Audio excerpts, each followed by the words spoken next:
Salam jemaat Tuhan, kita berjumpa di pagi hari ini walaupun hanya dalam online. Puji Tuhan, Tuhan memberikan kesehatan bagi kita semuanya. Di saat yang indah ini, kita bersama-sama akan merenungkan firman Tuhan. Karena kita tahu bahwa hanya melalui firman Tuhan, itulah kekuatan bagi kita. Iman kita akan terus bertumbuh, iman kita akan terus memiliki pengharapan di dalam Tuhan. Kita akan mulai dengan berdoa. Bapa Surgawi, terima kasih di pagi yang indah saat ini. Walaupun kami tidak berjumpa dalam sebuah gedung gereja, tetapi kami yakin Tuhan bahwa Roh Allah hadir dalam perjumpaan walaupun dalam online ini. Engkau memberkati pemberitaan firman Tuhan pagi hari ini. Biarlah firman Tuhan yang akan kami baca, yang akan kami renungkan, menjadi kekuatan bagi kami semuanya, sehingga kami bertumbuh di dalam iman, pengharapan kami, dalam kasih kami terhadap Engkau.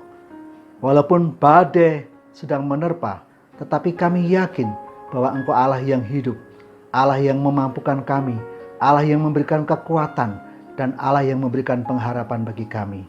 Di dalam nama Tuhan Yesus, kami berdoa dan bersyukur. Haleluya. Amin. Jemaat yang dikasihi Tuhan, saya akan merenungkan firman Tuhan di dalam 1 Petrus 4 ayat yang ke-7 sampai yang ke-11. Saya berikan tema firman Tuhan itu yaitu perintah Tuhan bagi orang-orang percaya di zaman akhir. Saya akan membacakan ayat yang ke-7 firman Tuhan. Kesudahan segala sesuatu sudah dekat, karena itu kuasilah dirimu dan jadilah tenang, supaya kamu dapat berdoa. Firman Tuhan ini mengatakan bahwa kesudahan dari segala sesuatu sudah dekat. Kalau saudara baca dalam King James Version, di situ dikatakan the end of all things is at hand.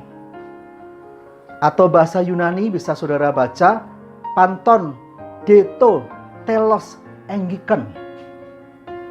Apa pengertian daripada zaman akhir ini?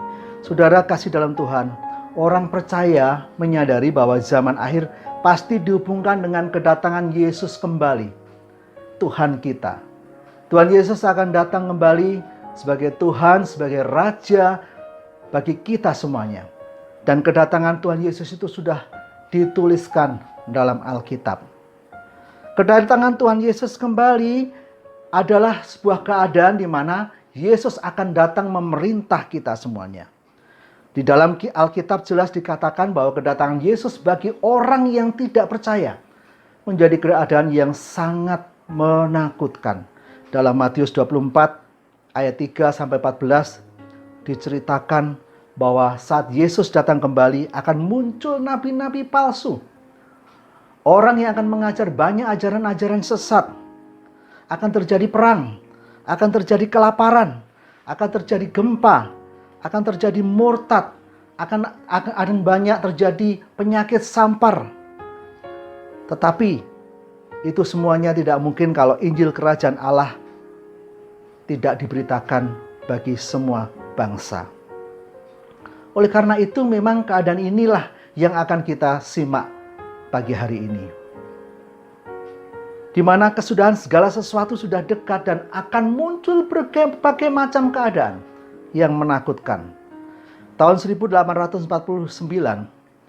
di kota Oran di Aljazair terjadi satu keadaan yang menakutkan, di mana ribuan tikus-tikus pada saat itu muncul, sehingga penyakit pes, kolera pada saat itu sangat mencekam. Bahkan keadaannya diberitakan oleh seorang yang namanya Albert Camus. Dia seorang yang menceritakan keadaannya yang begitu mencekam, sehingga dari cerita Albert Camus ini ia mendapat hadiah Nobel pada saat itu. Tahun 2002 terjadi penyakit SARS di daerah Cina, di mana ini menewaskan ribuan orang. Tahun 2012 terjadi penyakit MERS di Arab Saudi.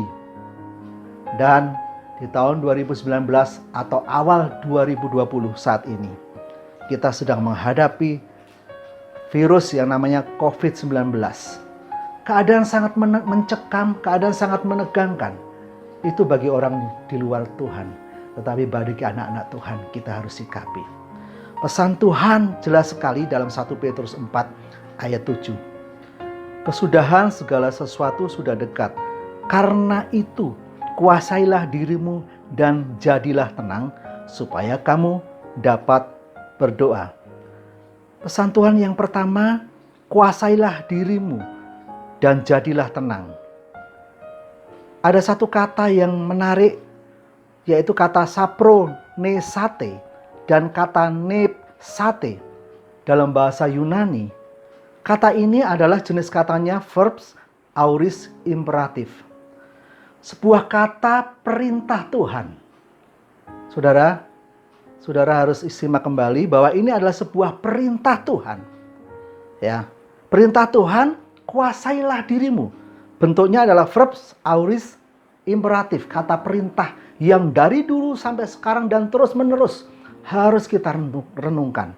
Bahwa ini adalah sebuah perintah Tuhan. Kuasailah dirimu. Bagaimanapun juga dalam keadaan saat ini yang menegangkan, dimulai dari kita. Kita Tuhan kehendaki untuk menguasai diri kita. Allah menghendaki untuk kita menjadi tenang.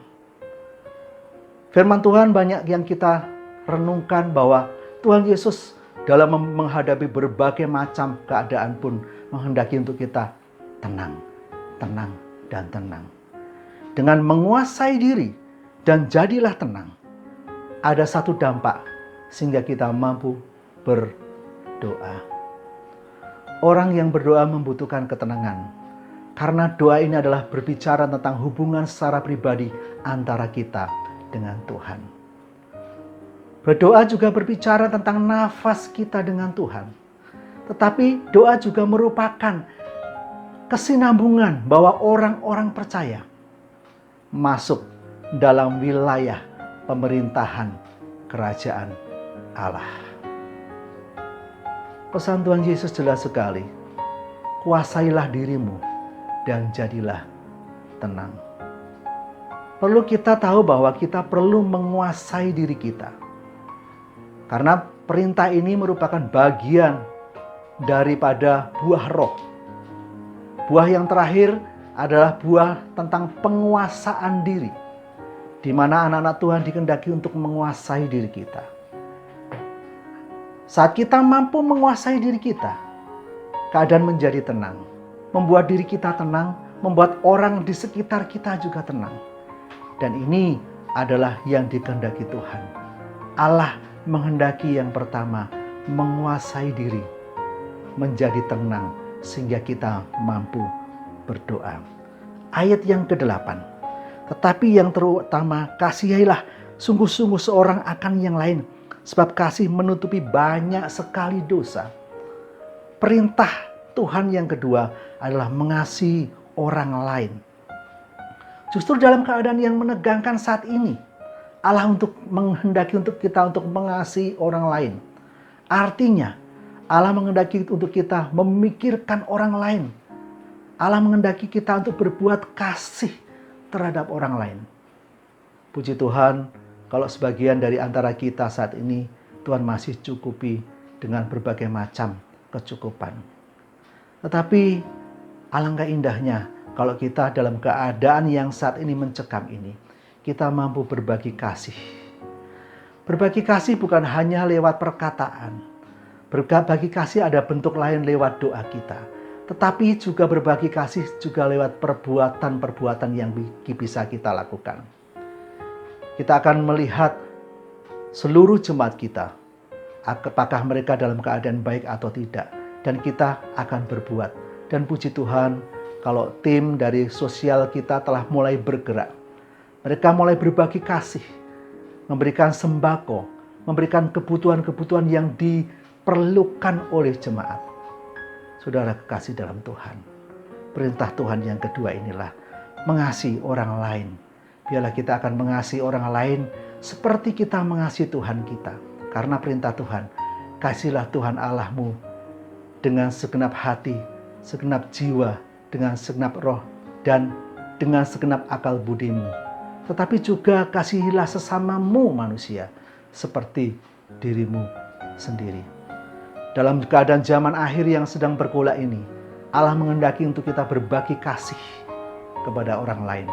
Dan itu adalah tema yang diusung oleh gereja kita di tahun ini, yaitu untuk berbagi kasih kepada orang lain, untuk mengungkapkan rasa simpati dan empati kita kepada orang lain.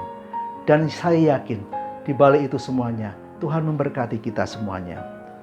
Perintah Tuhan yang ketiga, kalau di dalam ayat 9 di situ dikatakan, berilah tumpangan seorang akan yang lain dengan tidak bersungut-sungut. Allah menghendaki untuk kita memberi tumpangan. Memberi tumpangan dalam pengertian kita akan memberikan ruang, memberikan tempat kepada orang-orang asing. Tetapi yang lebih bagus di sini dilandasi dengan satu kata, tidak bersungut-sungut. Apapun yang kita kerjakan, saat kita dikasih kesempatan Tuhan memberikan tumpangan, itu pun dilandasi dengan satu poin, tidak bersungut-sungut. Memberi tumpangan dengan segenap hati kita. Kita memberikan karena Allah berikan kesempatan untuk memberikan tumpangan itu. Landasannya adalah dengan tidak bersungut-sungut. Yang keempat, firman Tuhan katakan ayat yang ke-10, layanilah seorang akan yang lain sesuai dengan karunia yang telah diperoleh tiap-tiap orang sebagai pengurus yang baik dari kasih karunia Allah. Allah menghendaki yang keempat untuk kita melayani sesuai dengan karunia kita masing-masing. Orang percaya diberikan kemampuan untuk melayani bukan karena kita lebih, bukan karena kita hebat. Tetapi orang percaya diberikan karunia untuk melayani semata-mata adalah anugerah Allah. Yang terakhir, di dalam ayat yang 11, jika ada seorang yang berbicara, baiklah ia berbicara sebagai orang yang menyampaikan firman Allah. Saudara, yang terakhir ini perlu kita renungkan. Karena justru dalam sosial media banyak sekali pembicaraan-pembicaraan. Banyak sekali berita-berita yang dikemukakan yang isinya menakutkan orang. Firman Tuhan katakan, andai kata kita diberikan kesempatan untuk berbicara, hendaklah kita berbicara seperti orang yang melayani atau menyampaikan firman Allah. Apa maksudnya? Orang yang menyampaikan firman Allah akan memberikan hatinya Allah. Dia akan menguatkan, dia akan menghibur, dia akan berusaha melegakan, dia akan berusaha menegur orang lain dengan penuh kasih. Bukan menyebarkan hoak, bukan menyebarkan berita-berita yang meresahkan, yang membuat ketakutan. Tetapi Tuhan mengingatkan, jika ada orang yang berbicara, baiklah ia berbicara sebagai orang yang menyampaikan firman Allah. Orang itu akan benar-benar berkata sesuai dengan kemampuan yang Allah berikan, memberitakan kelegaan bagi orang lain.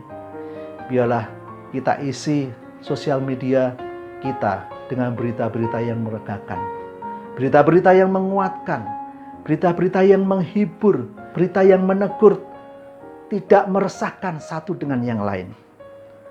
Jika ada orang yang melayani, baiklah ia melakukannya dengan kekuatan yang dianugerahkan Allah.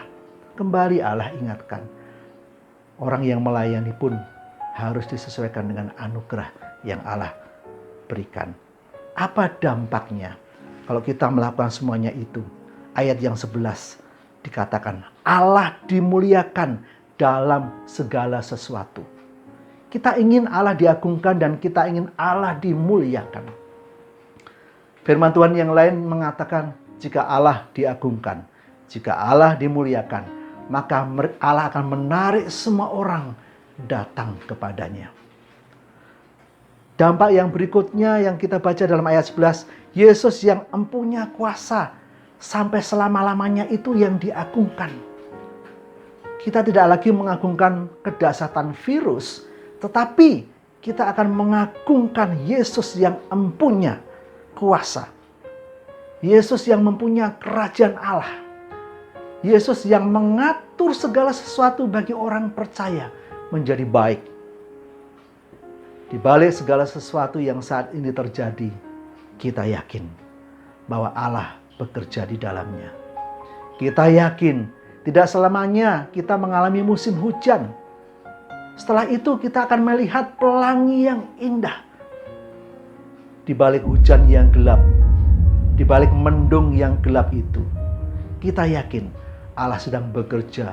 Allah terus bekerja mendatangkan kebaikan bagi setiap orang yang mengasihi Dia, bagi setiap kita yang hidup percaya dan memegang firman Tuhan.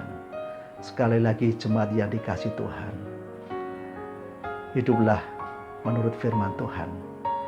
Biarlah kita mentaati setiap firman Tuhan. Firman Tuhan itu menjadi kekuatan kita, menjadi pegangan kita.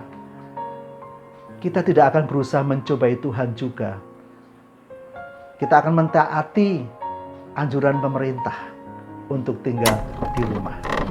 Tetapi itu bukan sebuah kemunduran, Bapak Ibu Saudara yang kasih Tuhan. Justru saat kita tinggal di rumah, kita akan bersama dengan keluarga kita. Kita memiliki waktu yang banyak untuk Tuhan dan memiliki waktu yang banyak untuk anak-anak dan istri kita.